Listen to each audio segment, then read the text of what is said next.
पद पे ज्वाइन करने के साथ पूरे अपने कर्तव्य का ध्यान रखते हुए अपने कर्तव्यनिष्ठ बन के अपने कर्तव्य का पालन करने की कोशिश करूँ।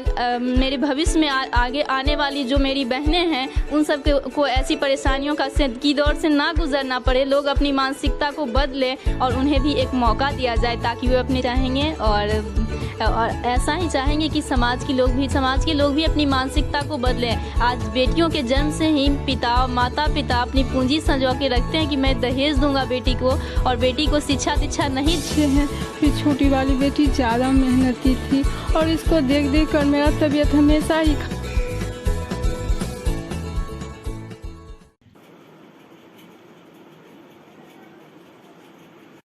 नमस्कार, मैं अरुण कुमार, आप देख रहे हैं दर्शन भारत न्यूज। जी हां, अभी मेरी मौजूदगी है लखीसराय जिले के बरहिया प्रखंड में। बरहिया प्रखंड के नगर परिषद का क्षेत्र है वार्ड नंबर 3।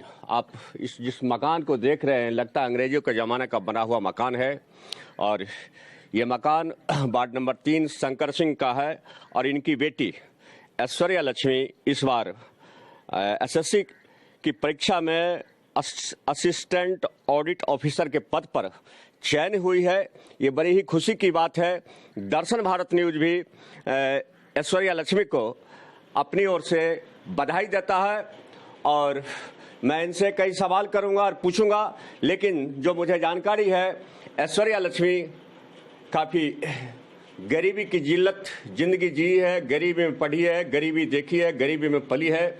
और लेकिन जब कुछ कर गुजरने की तमन्ना होती है, दिल में जज्बात होती है, तो सारे गरीबी के उस मामले में पस्त हो जाते हैं। दिल में हौसला होना चाहिए, और बताया जाता है ऐश्वर्या लक्ष्मी को आगे बढ़ाने में, पढ़ाने में, आज जो इस मुकाम को हासिल की है उसमें उनकी माँ की बहुत बड़ा रोल है। माँ एजुकेटेड हैं, एजुकेशन किए हुए हैं, और मैं जानता हूँ ऐश्वर्या लक्ष्मी जी से। ऐश्वर्या लक्ष्मी, पहले तो दर्शन भारत न्यूज से बात करने के लिए आपको बहुत बहुत बधाई हो, धन्यवाद, और आपका भविष्य उज्जवल हो ताकि आगे की और आप और मुकाम हासिल करें। क्या लगता है, आपने इस पद पर हासिल किया है, असिस्टेंट ऑडिट ऑफिसर के पद पर चयन हुआ है, क्या लग रहा है, कैसा महसूस हो रहा है? बहुत अच्छा महसूस हो रहा है, और सर्वप्रथम मैं आपको बहुत बहुत धन्यवाद देना चाहूँगी, और इसके साथ ही मैं अपने माता पिता और समस्त परिवारजनों का बहुत शुक्रिया अदा करना चाहती हूँ, जिन्होंने मुझे इस मुकाम तक पहुँचने में काफ़ी मदद की है, और उनके सहयोग से आज मैं यहाँ हूँ। और साथ ही साथ मैं माँ बाला त्रिपुर सुंदरी जी से ऐसी प्रार्थना करती हूँ कि बरहिया ग्राम निवासी समस्त बालिकाओं को पढ़ने लिखने का एक अच्छा माहौल, पढ़ने लिखने का मौका दिया जाए, ताकि वो भी कुछ उनके दिल में जो तमन्ना है कुछ कर गुजरने की, अपने तमन्ना को वास्तविक रूप दे सके और दे सके। ऐश्वर्या, अकबका करें, धैर्य से बोलो। इस पढ़ाई में, इस मुकाम में पहुंचने के लिए तुमको किन किन बाधाओं के दौर से गुजरना पड़ा, और जो तुम्हारे आज के युवा साथी हैं, लड़कियां हैं या जो लड़के हैं, उन्हें तुम क्या संदेश देना चाहती हो? मुझे इस मुकाम तक पहुंचने में काफ़ी बाधाओं से गुजरना पड़ा है, क्योंकि आप जानते हैं कि मैं एक लड़की हूं, तो मेरा एग्जामिनेशन काफ़ी बार प्रयागराज और काफ़ी दूर दूर एग्ज़ाम सेंटर होने के कारण मुझे काफ़ी स्ट्रगल करना पड़ता था एग्ज़ाम देने के लिए, और इवन कि वहां पहुंचने के लिए। और समाज की थोड़ी सी रीतियां हैं कि बच्चियों का विवाह अगर कम आयु में कर दिया जाए तो परिवार पर फाइनेंशियल बर्डन नहीं बनती है। तो ये सब जो लोगों की मानसिकता है, छोटी मानसिकता आप कह सकते हैं, इन सब समस्याओं से मुझे गुजरना पड़ा है। और मैं सब लोगों से दरख्वास्त करती हूँ, अपील करती हूँ कि मेरे भविष्य में आगे आने वाली जो मेरी बहनें हैं उन सब को ऐसी परेशानियों की दौर से ना गुजरना पड़े। लोग अपनी मानसिकता को बदलें और उन्हें भी एक मौका दिया जाए ताकि वे अपनी ज़िंदगी में जो कुछ कर गुजरने की ख्वाहिश रखते हैं उसे पूरा कर सकें। मैंने बता रहे थे ऐश्वर्या लक्ष्मी कि आज के समाज जो है, भारत आधुनिक युग में यानी 21वीं सदी के दौर से गुजर रहा है, लेकिन आज भी हमारे समाज में है रूढ़िवादिता है। बेटियों को घर से निकलने नहीं दिया जाता है, उन्हें बाहर पढ़ने के लिए नहीं भेजा जाता है, ताकि कई तरह के माँ पिता समझते हैं समाज के लोग कि बेटियां कुछ हट के कुछ कर लेगी।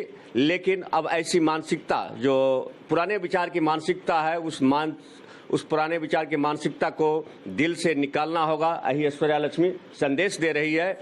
लेकिन मैं ऐश्वर्या तुमसे ये पूछना चाहती हूँ, तुम्हारे पढ़ाई में आर्थिक बाधा पहुंचा तो उसको तुम कैसे निपटी? मैंने पैसे की बात मैं कर रहा हूँ। आज की पढ़ाई जो होता है पैसे की पढ़ाई होता है, बिना पैसे के पढ़ाई हो ही नहीं पाता है। खास करके गरीब और मध्यम वर्ग के जो बच्चे हैं वो उच्च मुकाम उच्च शिक्षा हासिल करने में क्या परेशानी होती है, तुम उस रास्ते से उस दर्द से गुजर चुकी है, तुम उस दर्द को समझ रही हो, इसके बारे में थोड़ा बताओ।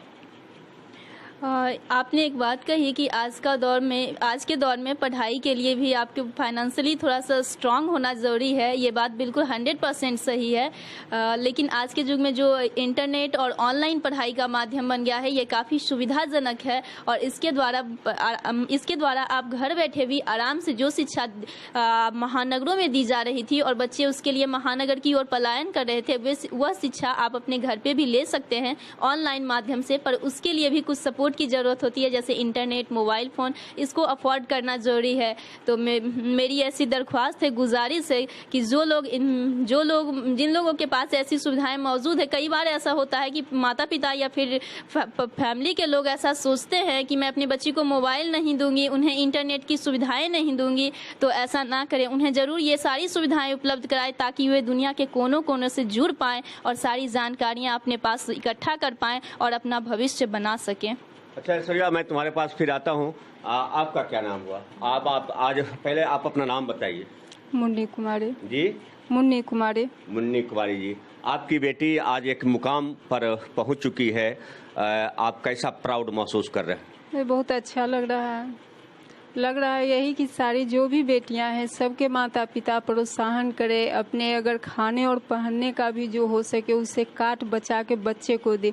और ख़ास करके लड़कियों की ज़्यादा, बेटा बेटी कोई अंतर नहीं करना चाहिए, उसके साथ हमेशा माँ पिता को खड़ा होना चाहिए विश्वास रख के कि मेरी बेटी कहीं भी जाएगी अच्छा ही करेगी। कभी डरते नहीं रहना चाहिए कि गलत होगा।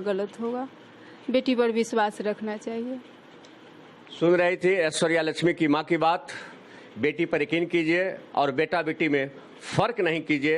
अगर जब बेटा बेटी में फ़र्क होगा तब उस समाज का, उस गांव का, उस राज्य का कभी भी सर्वांगीण विकास नहीं हो सकता है। ऐश्वर्या लक्ष्मी की पिताजी हैं शंकर सिंह ने नाम हुआ। जी हाँ सर। क्या लगता है आपकी बेटी ताजो एक मुकाम पर पहुंच गई है?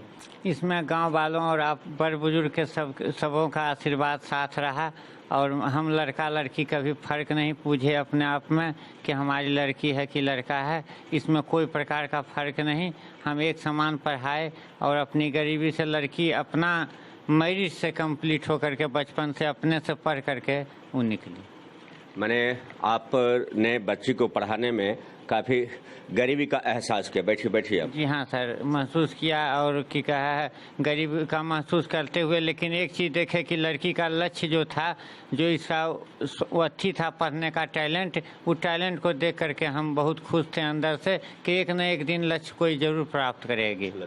अच्छा, आपको नहीं लगता है कि जब आपकी बेटी इस मुकाम पर पहुंच गई है, असिस्टेंट ऑडिट ऑफिसर के पद पर आप जो है, आज एक भारत सरकार के एक अच्छे पद पर है, आपकी बेटी मैंने अच्छी मुकाम पर पहुंची, तो आपके समाज मोहल्ले के लोगों ने कोई फ़ोन किया होगा, कोई बधाई दिया होगा? हाँ सर, हाँ सभी लोग, सभी परिवार बधाई दे रहे हैं। जब से अब आ गई है इसका रिजल्ट फाइनल लिस्ट में, तो सभी परिवार, समाज, भाईचारे सब, मेरे भाई बच्चे हैं जो गोलू जी हैं, इनका बहुत बहुत योगदान है दीदी का पढ़ाई में। आदर्श है, हमसे ज़्यादा भाई सब सपोर्ट किया है, बहुत सपोर्ट किया है। ये नहीं लगता है कि इसके पहले जब आपकी बच्ची कुछ नहीं की थी तो लोग ताने मारते होंगे, लेकिन अब वो ताना जो है सो आपको खुशी में बदल गया? हम कभी किसी का ताना की परवाह किए ही नहीं, बस मेरा ये विश्वास था कि बच्ची करेगी और अच्छा ही कुछ करेगी। इसका इतना ही पढ़ने का चॉइस था बच्चे से, बहुत छोटे से, जब शुरू से पढ़ाई इसका हुआ था ना, उसी टाइम से इसका खुद का चॉइस था।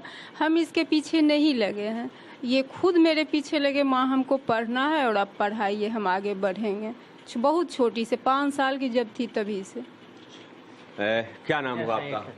मेरा नाम देव आदर्श हुआ। देव आदर्श। आपकी बहन तो आज उच्च मुकाम पर पहुंच गई, आप कैसा महसूस कर रहे हैं? बहुत खुशी का माहौल, बहुत खुशी महसूस है। बहन के रोल को आप आगे फॉलो करेंगे? जी जरूर करेंगे। जो दीदी मतलब कि जहाँ तक पहुँच गए वहाँ तक जो समझाएगी वो सब फॉलो करेंगे जी। और कुछ कहना चाहेंगे? यही कहना चाहते हैं कि सभी लोग अपनी बेटियों को पढ़ाएं। जी क्या बोल? हम सर यही कहे कि जब से रिजल्ट निकला है, जॉब की कंप्लीट की है, उस समय से गांव हम घूरे हैं, हर जगह घूरे हैं, सब बड़ा इसकी कर रही है कि ओह कितना अच्छी लड़की थी, अपने मेहनत के बल पर बेचारी ये अपना की का है कर्म को। एक सवाल मैं यहाँ रोकूंगा शंकर जी, आपकी बेटी आज अच्छे मुकाम पर पहुँच गई, लेकिन इस समाज के लोग आज भी ये जब नौकरी करेगी उसके बाद भी दहेज की मांग करेगी, आप उसमें क्या करेंगे? हम दहेज का पूरा विरोध करेंगे, हम दहेज का एकदम पूरा विरोध करेंगे। अगर जो हमारा लड़का भी है बहुत बड़ा मुकाम पर क्यों ना पहुंच जाए, दीदी से भी बढ़ के आगे बढ़ेगा भी, तभी हम दहेज की मांग ना करेंगे। क्या लगता है लक्ष्मी, अब तो तुम मने आज न कल उस नौकरी पर जाओगी, ज्वाइन करोगी, और तुम कैसा शादी करना चाहती हो? आदर्श शादी करना चाहती हो, दहेज मुक्त करना चाहती हो, दहेज युक्त?